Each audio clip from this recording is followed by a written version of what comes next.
श्री सद्गुरु महाराज की जय।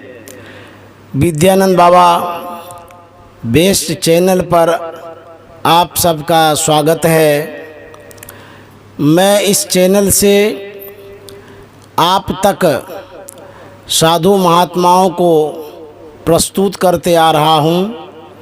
मेरा उद्देश्य यही है कि जो संत मत के साधु हैं, जिनसे आप सुदूर हैं, करीब नहीं आ पाते हैं, पहचान नहीं हो पाती है, तो मेरा विचार है कि कम से कम एक परिचय आप तक पहुंचा दूं, ताकि आप भी जान पाएं कि संत मत के ये साधु हैं और इनके अंदर में जो साधना की अनुभूतियां हैं, इन्होंने जो जीवन बिताया बालपन से लेकर के वर्तमान तक, इनके जीवन में कितनी कठिनाइयाँ आई, इनका जीवन किस तरह से बीता, इनके जीवन का सफ़र आप तक पहुंचाने का मेरा ख्याल है, ताकि जो हमारे संत मतानुयायी हैं अथवा जो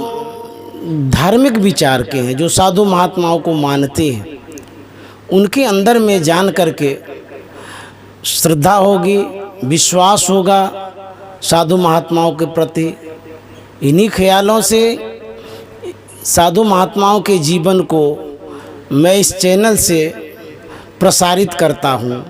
आप श्रोता जो भी जुड़े हैं, अच्छे ढंग से देखते हैं, उसके बाद दूरभाष पर भी बताते हैं, मुझे बड़ी खुशी मिलती है। मैं जो मेहनत करता हूँ, आप जो सुन लेते हैं, उसी में मैं सफल समझता हूँ। तो आप लोग सुनते रहें, देखते रहें, साधु महात्माओं के जीवन से सीखते रहें, यही मेरी सफलता है और यही मेरा उद्देश्य है। तो आज मैं नए मेहमान बुजुर्ग साधु, जो देश आज़ादी के पहले ही इनका जन्म हुआ है, जिन्होंने जन्म धारण किया है, अभी वर्तमान में 88 वर्ष के ये हैं, महर्षि में ही आश्रम कोपा घाट में रहते हैं। 1947 के पूर्व जब ये 8 वर्ष के थे, उस अवस्था में 42 में जब अंग्रेज भारत छोड़ रहा था, तो ये उस समय अपने आँखों से देख रहे थे। इन्हें याद है कि उस समय अंग्रेज किस तरह से बोरा बिस्तर बांध करके जा रहे थे, देश छोड़ रहे थे। उस समय के ये हमारे मेहमान हैं, हमारे स्वामी सत्वगुण बाबा। तो मैं इनसे परिचय लेता हूँ, पूछता हूँ इनके जीवन और संदेश के विषय में। प्रणाम बाबा, जय गुरु। तो स्वामी जी, आप ये बतावें, आपका जन्म स्थान कहाँ है? जी, मेरा जन्म स्थान ग्राम खैरपुर है और थाना खरीक अकीदतपुर, पंचायत जिला भागलपुर का हूँ। भागलपुर में ही है। आपका जन्म किस ईस्वी में हुआ है? जी, 1934 ईस्वी में मेरा जन्म हुआ है। आप 1934 में जब जन्म लिए थे, उसमें देश गुलाम था। हाँ, हम लोग अंग्रेज़ों के शासन में थे, गुलामी में थे हम। उस समय आपने कहाँ तक शिक्षा पाई, कहाँ तक पढ़ा आपने? विशेष नहीं, परिस्थिति लूज के कारण मैं तीसरा तक ही पढ़ा हूँ और खेती गृहस्थी अपना देख रेख में लग गए हैं। तो इनकी जो शिक्षा है तीसरे वर्ग तक की है, ये विशेष पढ़े लिखे नहीं हैं। और ये बता रहे हैं कि उस समय की आर्थिक स्थिति बड़ी दयनीय थी इनकी, उस कारण से ये पढ़ नहीं पाए और घर गृहस्थी के काम में ये अपना हाथ बटाने लगे। जब आप नहीं पढ़ रहे थे तो आपके वहाँ का जो आध्यात्मिक जीवन था, चाहे वो भजन का, कीर्तन का या सत्संग का, आप किस तरह से कोई पूजा पाठ करते थे, क्या करते थे? जी। मेरा परिवार में दादा बाबा सब भजन का प्रेमी था, कीर्तनिया था। अच्छा। नारदी का भजन गाते थे, निर्गुण भजन गाते थे। बच्चा सबको बैठा करके सुनाते थे भजन कि भजन बिना पछतैबे रे मन, भजन बिना पछतैबे, पहला जन्म भूत के पैबे। ये सब गा के सुनाते थे, गा करके सुनाते थे। तो उस समय आपको कैसा लगता था? इसलिए उसी से धीरे धीरे प्रभाव हमको होते गया।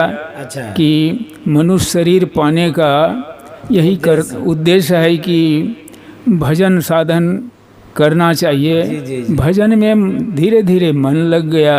अच्छा। और जहाँ जहाँ सत्संग कीर्तन होता था उस समय बैठ करके सुनते थे। प्रेम उसमें जुड़ गया। प्रेम हो गया सत्संग के प्रति, भजन के प्रति, और कीर्तन जो होता था उसमें रुचि लेने लगे, सम्मिलित होने लगे।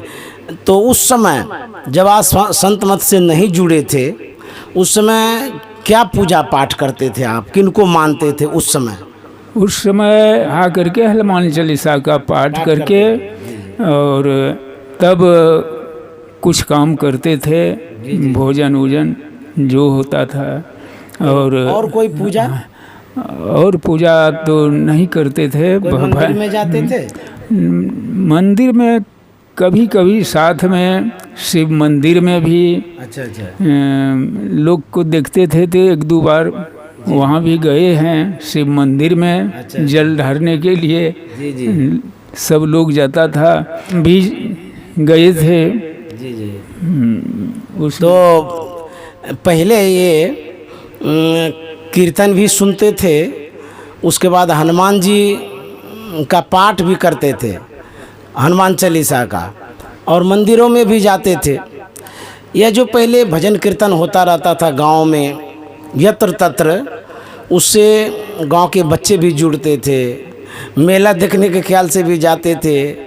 वह भजन कीर्तन का संस्कार, सगुण भक्ति का संस्कार इतना छाप छोड़ता था कि बच्चे को निर्गुण की तरफ लेकर के मुड़ जाता था।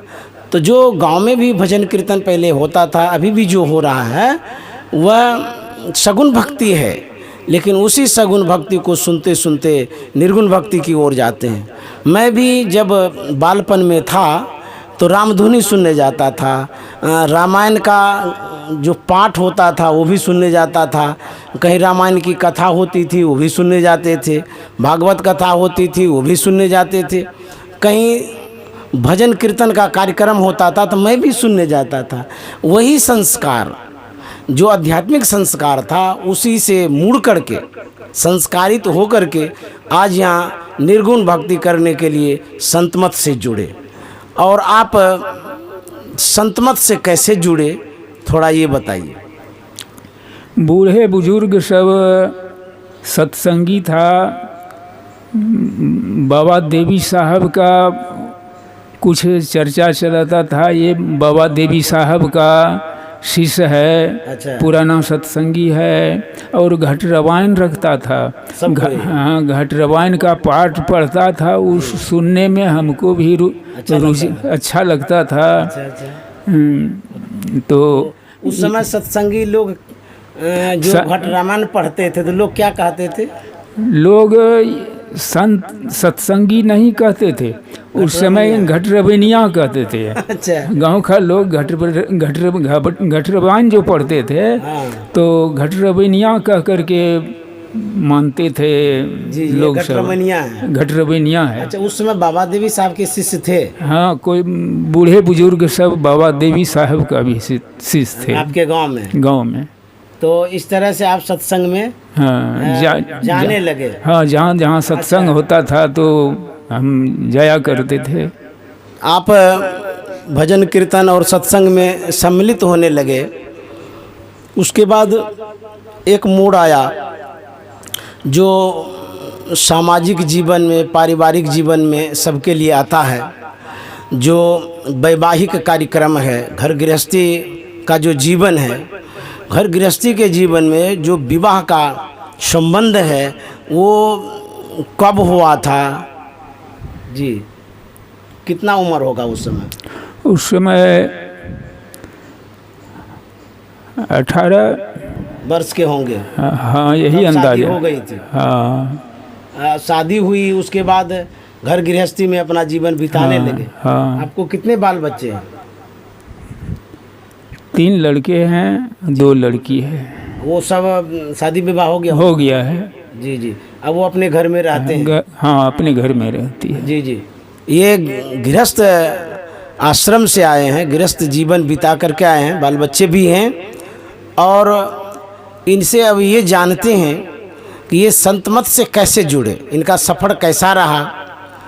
उन दिनों जब गुरु महाराज संत मत का प्रचार प्रसार करते थे, उस समय ये दीक्षित हुए गुरु महाराज से, परमाराध्य सद्गुरु महाराज से।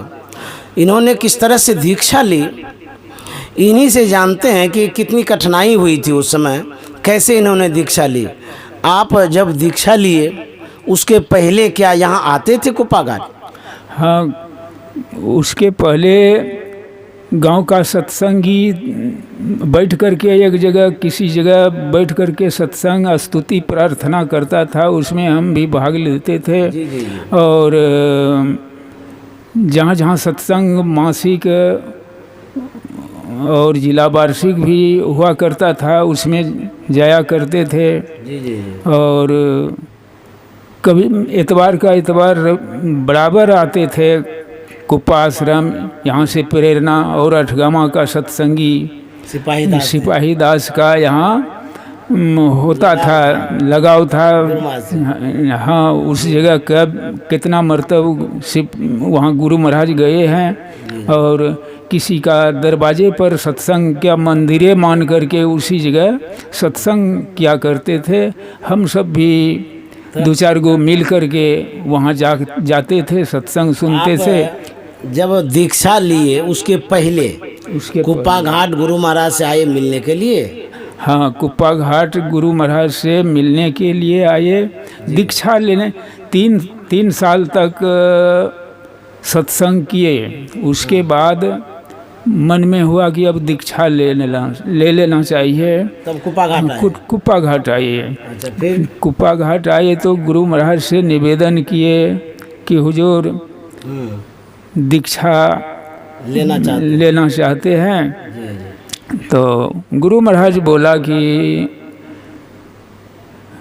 कहाँ घर है, घर का पता पूछ लिया, और कहा कि आपका गांव का बगल में सिपाही दास है। ये भी पूछे थे कि सिद्धांत आता है? हाँ, ये भी पूछा था, सिद्धांत आद है। हाँ।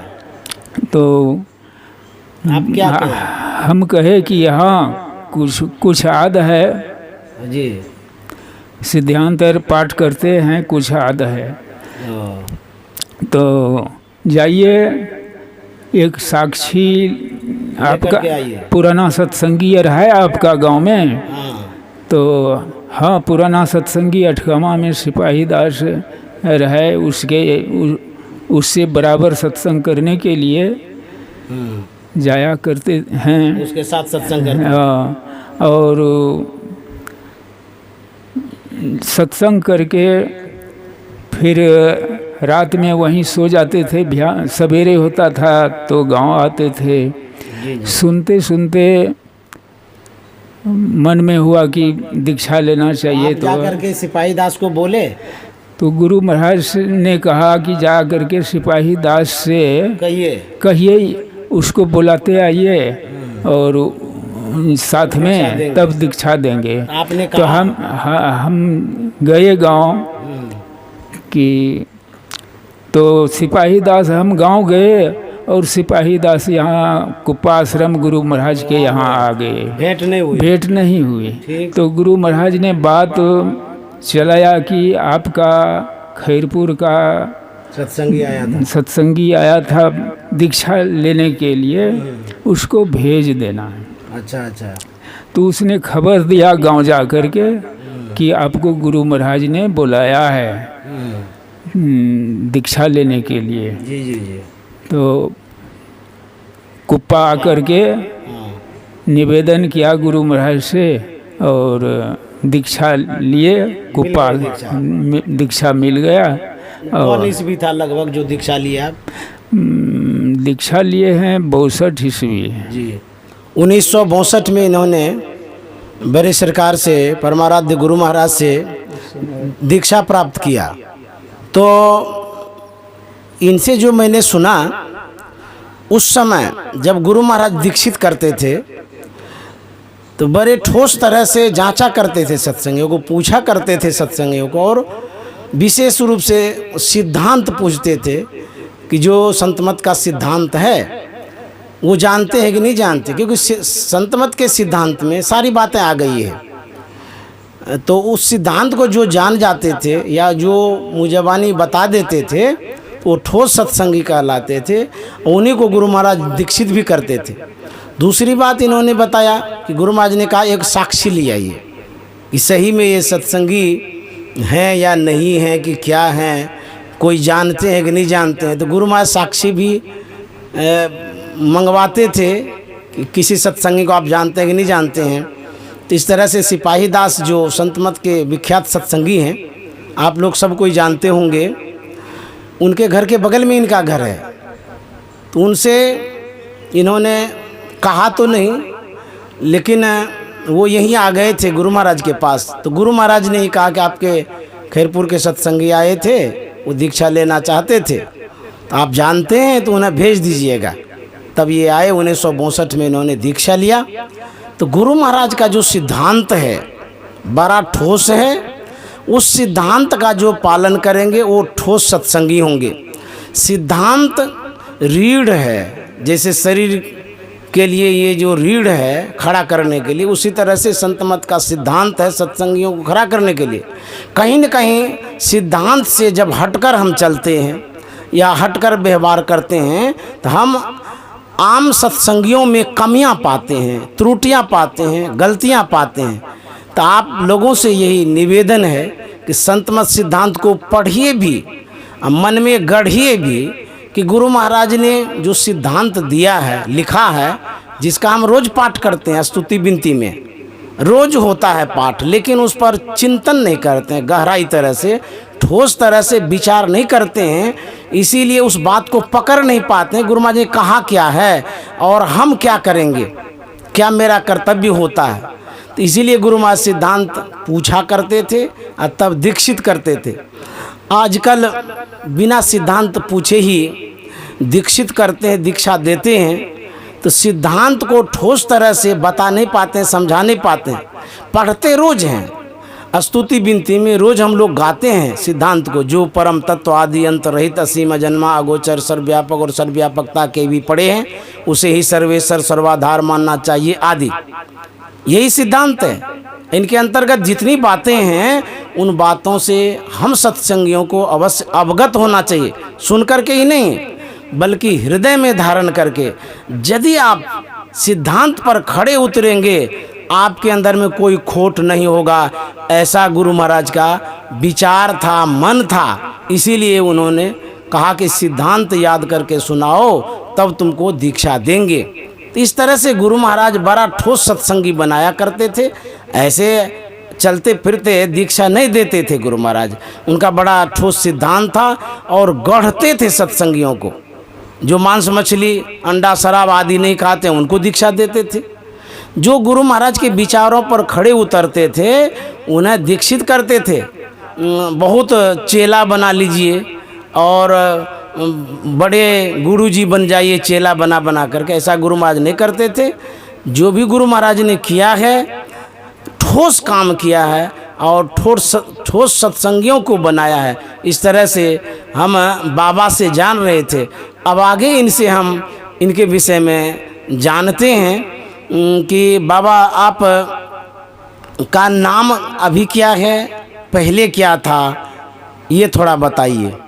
जी बचपन में मेरा नाम सत्तन कह करके जानते थे। जी जी जी। जब स्कूल में नाम लिखाए तो गुरुजी ने सतूनी नाम से, पूरा नाम बोलिए। सतूनी मंडल नाम से जी जी लिखे। अच्छा, तो तब धीरे से धीरे सतगुनी मंडल के नाम से जाने गए। हाँ, तब से सतगुनी नाम से, सतूनी नाम से पुकारते थे। और अभी कुप्पा आश्रम आए तो यहाँ भी सतगुनी नाम से मेरा नाम प्रसिद्ध है। तो ये पहले घर परिवार में जो नाम होता है उस नाम से ये सत्तन नाम से पुकारे जाते थे। अभी स्कूली शिक्षा में जो नाम लिखा गया उसमें सतगुनी नाम लिखा गया, सतगुनी मंडल। आपके पिताजी का नाम क्या है? मकेश्वर मंडल पिता का नाम है। क्या नाम बोले? मकेश्वर मंडल। जी जी जी। इनके पिताजी का नाम है मकेश्वर मंडल। और इन्होंने आगे की जो सफ़र की उस विषय में हम जानते हैं। जब आपने दीक्षा ले लिया, दीक्षा लेकर के आप यहाँ कुप्पा घाट आते थे? साप्ताहिक सत्संग में बराबर आया करते थे। रविवार को। कहाँ पर साप्ताहिक सत्संग होता था? उस पुराना सत्संग मंदिर में सत्संग होता था। जी जी जी। उस समय कितनी भीड़ होती और गुरु महाराज का उस समय हॉल पुराना वाला भर जाता था। और उस समय बिजली का लाइन नहीं था उतना, और जैसे पंखा झेला जाता था कपड़ा वाला और तार का पंखा झालर वाला, ये सब डोलाया करता था। उसमें हम भी आते थे तो दो चार पंखा चलता था तो हम भी चलाते थे, झेलते थे पंखा गुरु महाराज का सामने में। तो सतगुनी बाबा साप्ताहिक सत्संग में लगभग आ जाया करते थे, क्योंकि उस पार में गंगा जी के उस पार में घर है खैरपुर, तो वहाँ से ये आते थे। और उस समय जो पुराना सत्संग मंदिर है वहीं पर गुरु महाराज सत्संग करते थे, वहीं पर बैठा करते थे। अभी हम लोगों को बिजली पर्याप्त मिलती है, बहुत सुविधा है हम लोगों को। अब देखिए, गुरु महाराज जब सत्संग में बैठते थे तो बिजली रहती नहीं थी, या गर्मी का मौसम, तो कुछ श्रद्धालु जो सेवक होते थे या सत्संग प्रेमी होते थे, जो आश्रमवासी होते थे, वो बड़ा बड़ा पंखा होता था कपड़ा का, उसको खींचते रहते थे, हवा उसमें लगती थी, गुरु महाराज सत्संग करते थे। जरा कल्पना करिए उस समय का, जिस समय गुरु महाराज उस पंखे में बैठते थे, जो हाथ का पंखा होता था या कपड़े का होता था, उसमें बैठ करके सत्संग करते थे। गर्मी भी बहुत लगती होगी। वो दिन था गुरु महाराज का, कितनी कठिनाइयाँ थी, कितना दिक्कत था उस समय जो गुरु महाराज प्रचार प्रसार कर रहे थे। संजोग से श्रद्धा बस ये सेवा करना चाह रहे थे। इन्होंने पंखा झेलने वालों से या स्थानीय बाबाओं से इन्होंने जब निवेदन किया तो इन्हें भी वह सौभाग्य प्राप्त हुआ पंखा झेलने का। जब गुरु महाराज बैठे रहते थे साप्ताहिक सत्संग में, ये पंखा झेलते थे और ये सेवा इनकी होती रहती थी। ये उस समय के महात्मा हैं जो कि गुरु महाराज के सेवा में हाथ बटाए हैं। एक क्षण की संगति का कितना प्रभाव होता है, और ये गुरु महाराज के प्रवचनों को सुनते होंगे, पंखा झेलते होंगे, इनके अंदर में कितनी खुशियाँ होती होगी। और वो जो अवस्था इनकी थी, युवा की थी, जवान की थी, बड़े मजबूत थे ये, तो उस समय सेवा करने में बड़े उत्साह से सेवा करते रहते थे। अब आगे बढ़ते हैं। जब ये कुप्पा घाट आते थे तो महाप्रसाद के लिए कैसे ये जाते थे, गुरु महाराज के महाप्रसाद को कैसे प्राप्त करते थे, इनसे जानते हैं। जी बाबा, बताइए इस विषय में। जब आते थे भोजन का समय गुरु निवास में 11 बजे होता था और जनरल 12 बजे होता था। गुरु महाराज 11 बजे खाते थे? 11 बजे भोजन करते थे गुरु महाराज तो हाँ। और हमारा इच्छा हुआ कि प्रसाद खा करके जाएंगे। अच्छा, हमारे गांव का ही था, भंडारी था। हाँ। गुरु महाराज का भंडारी अठगमा का था, उससे परिचित था। और उसी के माध्यम से गए। जय नारायण नाम करके। तो जब आप प्रसाद लेते थे उसमें और भी लोग भी लेते थे? हाँ, और लोग भी ये आग्रह करते थे कि महाप्रसाद दीजिए कुछ। अच्छा, तो गुरु महाराज जो खाते थे तो रह जाता था? खाते थे गुरु महाराज, तो वो एक कटोरी में रख देते थे। जो भक्त आते थे आग्रह करते थे कि हमको महाप्रसाद चाहिए, जी जी, तो जरा सा लेकर के हाथ में दे देता था। और तो प्रसाद का रूप में पाते थे तो कैसा लगता था? बहुत आनंद आता था। अच्छा, बहुत खुशी होती थी? हाँ, दिल में बहुत खुशी। तो ये इनके अंदर में देखिए कितनी श्रद्धा थी कि गुरु महाराज का महाप्रसाद जो गुरु महाराज भोजन करके छोड़ देते थे जूठन वाला, वो संत का महाप्रसाद होता है। आप लोग सत्संग प्रेमी सबरी माता के कहानियों से जानते होंगे, सुने होंगे कि जब उनको संत का प्रसाद मिला था तो उनका शरीर बदल गया, दूसरे शरीर में चले गए, संस्कार बदल गया उनका। संत के जूठन प्रसाद को खाने से वो सबरी माता भक्तिन बन गई और मोक्ष को प्राप्त की। तो संत का जो प्रसाद होता है वो साधारण नहीं होता है, वो महाप्रसाद है जो लोग खाया भी करते थे। मैंने देखा था गुरुदेव महर्षि संत सेवी जी महाराज के समय को, तो जब वो प्रसाद ग्रहण करते थे, भोजन करते थे, उसमें कुछ शेष भाग बच जाता था, चाहे रोटी हो, दाल हो अथवा और कुछ भी। तो उन प्रसादों को पाने के लिए लोग भीड़ लगा देते थे, लाइन लगा लेते थे कि हमको भी थोड़ा दीजिए, हमको भी दीजिए। जबकि थोड़ा सा ही मिलता था, वह प्रसाद पाकर के लोग तृप्त हो जाते थे। तो संत के जूठन को जब हम प्राप्त करते हैं, हमारा संस्कार अच्छा होता है, शरीर अच्छा हो जाता है, स्वास्थ्य बढ़िया हो जाता है, बड़ी कृपा होती है। इसीलिए लोग संत के जूठन को खाते हैं। तो ये सद्गुनी बाबा भी उसी भाव से संत का प्रसाद लेने के लिए जाते थे कि हमें भी मिल जाएगा तो हम खा कर के बड़े खुश नसीब होंगे। वह प्रसाद इन्होंने पाया है, ये बड़े सौभाग्यशाली हैं। उसके बाद ये बराबर आते थे कुप्पा घाट और सत्संग सुना करते थे, सत्संग में भाग भी लेते थे, उस पार से आते थे और सत्संग करते थे। गुरु महाराज से ये कभी कभी मिलते भी थे। तो जब मिलते थे तो गुरु महाराज क्या पूछते थे और गुरु महाराज इनको क्या कहते थे वही जानते हैं। जब आप गुरु महाराज के पास आते थे तो कभी हाल समाचार पूछते थे? हाँ जी, गुरु महाराज को प्रणाम निवेदित करने के लिए जाते थे। जी जी, तो गुरु महाराज बोलते थे कि कहाँ आए हो? हाँ, तो हुजूर आपका दर्शन के लिए। अच्छा तो क्या गुरु महाराज बोलते थे? चुप रहते थे? चुप रहते थे। अच्छा, अच्छा। बैठने का इशारा देता था। अच्छा। बैठ जाते थे। और सब जो सत्संगी सब आते थे गुरु महाराज से गपशप करते थे। उस पर बैठ करके हमको भी सुनने का मौका मिलता था। तो ये गुरु महाराज के पास जाते थे तो गुरु महाराज स्वभावतः है सभी का हाल समाचार लेते थे, चाहे किसी भी वर्ग के हों। जो उनके शरण में जाते थे इतना अपनत्व पाते थे जैसे कि कोई परिवार हो अपना। इस तरह से संत के दरबार में कोई भेदभाव नहीं, किसी भी जाति को हों, किसी पाति को हों, पढ़े हों अनपढ़ हों, कोई भी हों, सबका हाल समाचार लेते थे और सबको सम्मान दिया करते थे। इस तरह से गुरु महाराज से लोग जुड़ते थे और ये संत का स्वभाव भी होता है। जो गुरु महाराज का स्वभाव था बड़ा सरल, सहज, निश्चल था। सभी वर्ग के लोग उनके पास चले जाते थे। अब आगे बढ़ते हैं, थोड़ी थोड़ी सेवा इन्होंने जो की है उनको जानते हैं। जब ये सत्संगी थे, घर गृहस्थी में रहा करते थे, तो वहाँ एक जिला वार्षिक का अवसर आया। जिला वार्षिक जैसे अभी हम लोग कराते रहते हैं वैसा एक समय आया। उस समय की एक घटना है, इन्होंने किस तरह से सेवा की वो इनसे जानते हैं। गुरु महाराज कब गए थे जिला वार्षिक में, कैसे गए थे बताइए। 16वां जिला वार्षिक था। कौन गांव में? खैरपुर में। अच्छा, आप ही के गांव में? हाँ, खैरपुर में। जी जी, गांव में।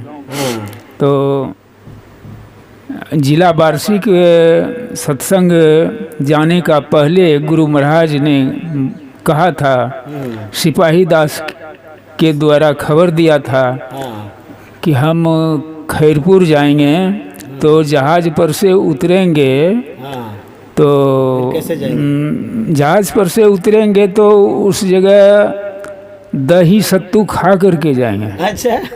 तो जौ का सत्तू अच्छा। बनवाए और वही सिपाही दास ने ऊपर कर दिया। दही सत्तू का व्यवस्था किया? नहीं, पुराना उस समय जौ नहीं मिलता था जल्दी, तो फागुन का समय था, तो पुराना जौ ऊपर किया और उसका सत्तू बना करके, दही बना करके ले गए। यहाँ से गुरु महाराज गए कैसे, ये बताइए पहले। यहाँ से स्टीमर द्वारा गुरु महाराज गए? लत्तीपुर का सामने कंपनी बाग में जहाज रुकता था, घाट था। तो वहाँ पर बैलगाड़ी थी, किन की बैलगाड़ी थी? बैलगाड़ी अपना था, मेरा आपका अपना था? अपना तो था। वो व्यवस्था किया गया गुरु महाराज के लिए? गुरु महाराज के गुरु लिए। महाराज वहाँ पहुँचे तो फिर क्या हुआ?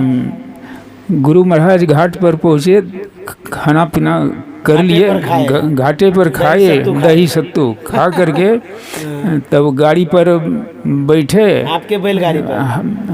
हम अपने बैलगाड़ी पर बैठाइए, संत सेवी बाबा भी बैठे। अच्छा। और गुरु महाराज बैठे, गाड़ी पर टोपरा का इंतजाम किया गया था। अच्छा, टोपरा वाला था? हाँ, टोपरा वाला। तो फिर आप ही चला के ले गए? हाँ, बैल को रंटा उंटा बांध करके बढ़िया से सजा करके, तो बैठ करके सत्संग में बैलगाड़ी से ले गए हैं जिला वार्षिक में, जिला वार्षिक सत्संग में। जी जी। तो सतगुनी बाबा कितने सौभाग्यशाली हैं। गुरु महाराज का जो प्रोग्राम हुआ जिला वार्षिक सत्संग खैरपुर का, तो उसमें गुरु महाराज जब जाते थे उस पार, गंगा जी के पार, उस समय तो एक ही साधन था, स्टीमर, उसी से पार होना होता था। तो गुरु महाराज पार हुए, वहाँ से लत्तीपुर गए। लत्तीपुर से अब जो जाना था वहाँ साधन कुछ नहीं था बैलगाड़ी के अलावे, तो वहाँ पर सिपाही दास आदि के द्वारा व्यवस्था किया गया। और संजोग से जो सतगुनी बाबा हैं ये बैलगाड़ी रखते थे और चलाते भी थे। उस समय बैलगाड़ी की बड़ी आवश्यकता थी, उसी पर लादना ढोना सब काम होता था। तो इनको कहा गया, ये बड़े शौक से कि हमारे गुरु महाराज इस पर चढ़ेंगे, तो बैल को सजाया गया, उसको उसके गले में घंटी बांध दिया गया, एक टोपड़ा बनाया गया झोपड़ी नुमा बैलगाड़ी पर, ताकि गुरु महाराज को धूप न लगे, अच्छे से आ जाए। तो वह बैलगाड़ी सजा करके ये लाए बड़ी श्रद्धा से, और गुरु महाराज को उस पर बैठाए। उसके साथ गुरु महाराज के साथ हमारे गुरुदेव महर्षि संत सेवी जी महाराज भी बैठे। तो दोनों को ले गए, जहाँ पर जिला वार्षिक सत्संग हो रहा था वहाँ तक गुरु महाराज को पहुँचाए। तो ये सेवा इन्होंने किया है। जिस समय इनको दर्शन मिला होगा गुरु महाराज का, कितना इनका भाग्य चमका होगा। और जब ये ले जाते होंगे बैलगाड़ी से, कल्पना करिए कितना सावधानी से ले जाते होंगे, क्योंकि जो सड़कें होती थी उस समय की बड़ी उभर खाबर, गांव देहात की सड़क तो जानते ही हैं। अभी तो सड़क अच्छी बन गई है, लेकिन उन दिनों बड़े गड्ढे वाली सड़क, एकदम बैलगाड़ी इधर से उधर। और गुरु महाराज ने कहा था कि मैं उस घाट पर जहाँ मैं उतरूँगा वहाँ पर दही और सत्तू खाऊंगा। तो सिपाही दास ने व्यवस्था किया और गुरु महाराज वहाँ खाए, तब बैलगाड़ी पर चढ़ करके फिर खैरपुर गांव गए, वहाँ के सत्संग को पूर्ण किए। वह 16वां जिला वार्षिक सत्संग था जी, 16वां जिला वार्षिक सत्संग गुरु महाराज ने किया था। इस तरह से यात्रा गुरु महाराज की होती थी। विचार करिए कि कितनी दिक्कतें होती होगी, कोई गाड़ी नहीं, साधन नहीं, व्यवस्था नहीं, फिर भी गुरु महाराज जा रहे हैं सत्संग करने के लिए। जिन महापुरुषों के नाम को याद करके हम लोग संकट से दूर होते हैं, कष्ट से दूर होते हैं, जिन परमाराध्य का हम लोग ध्यान करते हैं, आराधना करते हैं, उनको इस संत मत को खड़ा करने में, संत मत को आगे बढ़ाने में, हमारे जैसे सर्वसाधारण लोगों को इससे जोड़ने में कितना दिक्कत आया होगा। कल्पना करिए, बहुत कष्ट हुआ है। आजकल हम लोगों के पास तो 4 व्हीलर है, गाड़ी है, बस है, ट्रेन है, हवाई जहाज है, सब साधन है, लेकिन उस समय तो वैसा साधन नहीं था। अब आगे बढ़ते हैं, जो कि गुरु महाराज को ले गए थे हमारे आदरणीय पशुपति सिंह ने, ये ना नाम था, पशुपति सिंह ने गुरु महाराज से कहा था, तो गुरु महाराज ने स्वीकार किया था। और उस समय पशुपति बाबू रेलवे में क्या थे? जीएम था। रेलवे में जीएम थे। देखिए किस तरह से गुरु महाराज को वो ले गए हैं अपने घर तक। इन घटनाओं से भी हम अवगत होते हैं। और उस समय सतगुनी बाबा इस बात को जान रहे हैं, तो ये कुछ बताना चाहते हैं कैसे कैसे गुरु महाराज गए थे। स्पेशल ट्रेन डिब्बा गाड़ी का मंगाया और इंजन जोड़ करके गुरु महाराज को ही स्पेशल डिब्बा में बैठाया, घाट पर, महादेवपुर घाट पर बैठाया। और लत्तीपुर तक ले गए। अच्छा। और वहाँ से बहुत सत्संगियर साथ में था। वहाँ से उतर करके अपना गाड़ी पर भेजा था, 4 व्हीलर, उसमें बैठा करके खरी का लगभग ले गया। रोड का नीचे इतना कच्ची में जाना था कुछ दूर, तो इतना वर्षा हुआ कीचड़ हो गया कि गाड़ी जाने का लायक नहीं रहा। तो ट्रैक्टर पर बैठा करके पशुपति सिंह का दरवाजे पर ले गया, जहाँ पर मकान का उद्घाटन होता था। जी जी जी, ट्रैक्टर पर बैठा। देखिए बाबा बता रहे हैं कि ट्रेन जीएम थे रेलवे के, इसीलिए व्यवस्था करके वहाँ तक ले गए जहाँ तक ट्रेन जा रहा था। उसके बाद पशुपति बाबू 4 व्हीलर का गाड़ी का व्यवस्था किए थे गुरु महाराज के लिए। तो गुरु महाराज को बिठाया गया गाड़ी में। लेकिन सड़कें तो जानती, बिहार की सड़क उस समय कितनी दयनीय स्थिति में थी। तो ले तो जा रहे थे, ऊबड़ खाबड़ सड़क तो थी, कच्ची सड़क थी। संजोग ऐसा होता है कि पानी पड़ने लगता है, आंधी तूफान बरसात सब होने लगता है। पानी आने के कारण सड़क में जो कीचड़ बना, इतना दलदल बना कि गाड़ी फंस गई। अब जाना आगे मुश्किल हो गया। फिर पशुपति बाबू ने दूसरी व्यवस्था की, ट्रैक्टर मंगाया गया। उसी ट्रैक्टर के जो टेलर होता है ना, उस पर गुरु महाराज को बैठाया गया और उसी ट्रैक्टर से गंतव्य स्थान तक अपने घर तक ले गए।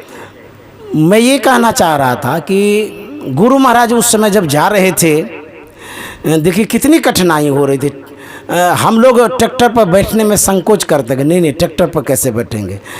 लेकिन मैं देखता हूँ कुप्पा घाट जब सत्संग प्रेमी आते हैं, जो गांव के देहात के गरीब सब साधारण वर्ग के लोग जब कुप्पा घाट आते हैं, तो ट्रैक्टर में भर करके पूरा टेलर भरा हुआ रहता सत्संग प्रेमियों से। टोटो में, जीप में, स्कॉर्पियो में, टेम्पू में, इस तरह से लोग भर भर करके यहाँ आते हैं। अब देखिए, ये तो हम लोग साधारण आदमी हैं तो गुरु महाराज के दरबार में आ जाते हैं। लेकिन गुरु महाराज उन दिनों ट्रैक्टर पर भी बैठे, टेलर में बैठ करके गए पशुपति बाबू के यहाँ। कारण विशेष वैसी स्थितियाँ आ गई थी, इसीलिए। तो चाहे जो भी हो कारण, लेकिन गुरु महाराज ट्रैक्टर पर बैठ के जो गए। अब हम लोग सोचें कि देखिए गुरु महाराज को कितना कष्ट हुआ होगा, उसमें बैठ करके गए। अभी गुरु महाराज होते तो हम लोग उनके लिए 50 लाख का गाड़ी खरीद करके दे देते। ऐसे भी सत्संगी हैं। लेकिन वो समय था, वो दौर थी जिसमें गुरु महाराज को गुजरना था और नींव को मजबूत करना था, संत मत का सत्संग को बढ़ाना था। इसलिए गुरु महाराज ने कष्ट सहा। आज हम लोग कष्ट कहाँ सह रहे हैं? गुरु महाराज का किया हुआ है सब कुछ, उसी पर हम लोग चल रहे हैं। तो इस तरह से गुरु महाराज ने संत मत का प्रचार प्रसार किया है। गुरु महाराज की ये जीवन घटना है। आपने नादानुसंधान की क्रिया ली, तो कब ली, कैसे ली, कहाँ ली? जी, नादानुसंधान का क्रिया लगभग 1995 ईस्वी में लिए। इसलिए गुरु महाराज ने बोला था दीक्षा लेने का समय में, हम यदि नहीं रहेंगे तो महावीर जी से भजन साधन का बारे में पूछिएगा। तो हमको याद आया कि संत सेवी बाबा का बारे में बोला था कि उससे पूछिएगा। तो संजोग से कहीं से सत्संग करके आया था उस दिन, और हम कुप्पा आश्रम आए गए तो नदानुसंधान का क्रिया बतला दिया करने के लिए। तो इन्होंने नादानुसंधान की क्रिया भी ली है महर्षि संत सेवी जी महाराज से। अब इनसे जानते हैं कि यहाँ की सफ़र जो अभी वर्तमान में हैं, कब आए, कैसे साधु बने। ये आप कुप्पा घाट में जो रहने लग गए, किस ईस्वी से रहने लग गए, कैसे रहने लग गए जी? लगभग 2004 ईस्वी से। हाँ, 2004 ईस्वी से यहाँ मन में था पहले से कि गुरु महाराज के आश्रम में रह करके कुछ सेवा करते। जी। तो कुछ आदमी ने पैरवी कर दिया कि रहिए आप गौशाला में रहिए। अच्छा। तो कुछ दिन गौशाला में हम रहे हैं, पुराना गौशाला में। जी। बिल्कुल काम करते थे। अच्छा, उसके बाद अभी संत सेवी बाबा का समाधि मंदिर में वहीं सेवा दे रहे हैं, देख रेख सब। अभी ये महर्षि संत सेवी समाधि मंदिर में सेवा दे रहे हैं, वहीं देख रेख करते हैं। इन्होंने पहले गौशाला की सेवा की, उसके बाद समाधि मंदिर की सेवा में संलग्न हैं। इस तरह से ये यहाँ कुप्पा घाट में बरसों से जीवन बिता रहे हैं, अपना सेवा भी करते हैं, साधना भी करते हैं। और इनका जो शारीरिक स्थिति है, स्वास्थ्य संबंधी बातें वो भी कर लेते हैं कि 88 वर्ष की अवस्था में, 88 वर्ष हो गया, 88 वर्ष की अवस्था में क्या खाते हैं, कैसे रहते हैं, कैसा स्वास्थ्य है, क्योंकि यह भी जानना जरूरी है। 88 वर्ष पार करना आजकल के लोगों के लिए बड़ा कठिन काम है, बड़ा टफ है, बहुत मुश्किल है। 50, 60, 70 होते होते यहाँ से चले जाते हैं। ये 88 वर्ष के सेवा भी करते हैं। थोड़ा पूछते हैं इनसे, आप का क्या दिनचर्या है, क्या खान पान है, कैसा स्वास्थ्य है। तो आप जो अभी 88 वर्ष के हैं, आपका स्वास्थ्य कैसा रहता है? स्वास्थ्य तो अब उतना नहीं रहता है ठीक। कभी कमर में दर्द रहता है, कभी लीवर कमज़ोर हो, लीवर काम नहीं करता है, पाचन शक्ति उतना काम नहीं करता है। और कोई बीमारी, शुगर, हार्ट, ये सब तो बीपी नहीं है, लेकिन कमजोरी रहता है। ये कह रहे हैं कि जो खास बीमारी होती है आजकल जो प्रचलित है, शुगर है, हार्ट है, बीपी है, अथवा और भी कोई विशेष बीमारी तो है नहीं, लेकिन शारीरिक कमजोरी है और शरीर से थोड़ा सा कमज़ोर महसूस करते हैं। अच्छा, खाते क्या हैं? साधारण में भात, रोटी, सब्जी, दाल, यही सब मेस में जो बनता है वही खाते हैं। अच्छा, अच्छे से सो जाते हैं? हाँ, सो जाते हैं। नींद आती है ठीक से? हाँ, नींद आती है। 3 बजे जाग जाते हैं, 2:30-3 बजे में। तो ये जो कुप्पा घाट के भोजनालय में प्रसाद बनता है, खाद्य सामग्री बनती है, उसको ये खाते हैं जितना इनसे बन पड़ता है, जो रुचता है, जो पचता है। उसके बाद समय पर अपना सोते हैं और भोर में उठ जाते हैं, साधना करते हैं।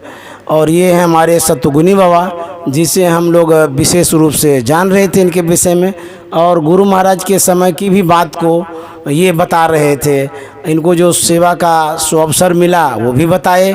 तो इस तरह से विद्यानंद बाबा बेस्ट चैनल पर हम महात्माओं को लाते रहेंगे, उनका परिचय आप तक पहुंचाते रहेंगे। और जो महात्मा जितने पुराने होंगे उनके पास गुरु महाराज के समय की बात जरूर होगी।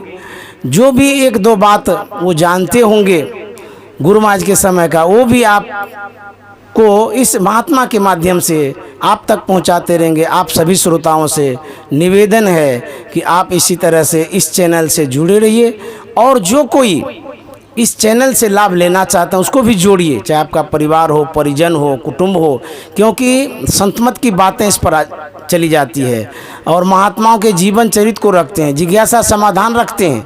गुरु महाराज के संस्मरण को रखते हैं। तो इस तरह की बातें तो सत्संगियों के लिए बहुत ज़रूरी है। तो आप यदि ज़रूरी समझ करके इन चैनल से जुड़ते हैं या जोड़ते हैं तो ये भी सत्संग से लाभ लेना है, आप लाभ लेते रहिए।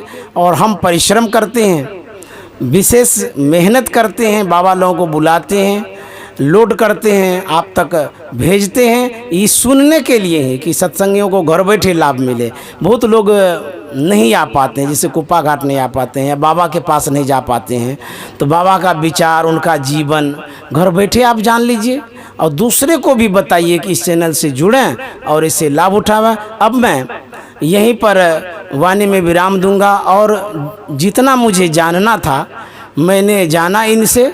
अब आगे जब समय मिलेगा, जैसा भी होगा, प्रयास करूंगा। और बाबा को मैं प्रणाम करता हूं और बहुत बहुत धन्यवाद जो हमको इन्होंने समय दिया। इतने बुजुर्ग आदमी इतने देर तक बैठे रहे, बातचीत करते रहे। अब आगे जो नए मेहमान होंगे अथवा जो भी पुराने हमारे संत मत के महात्मा हैं जिनसे मैं मिल चुका हूं, उनसे भी मैं प्रयास करूंगा, जिज्ञासा समाधान लेकर के आऊँगा, आप तक पहुँचाऊँगा। बहुत बहुत धन्यवाद। श्री सद्गुरु महाराज की।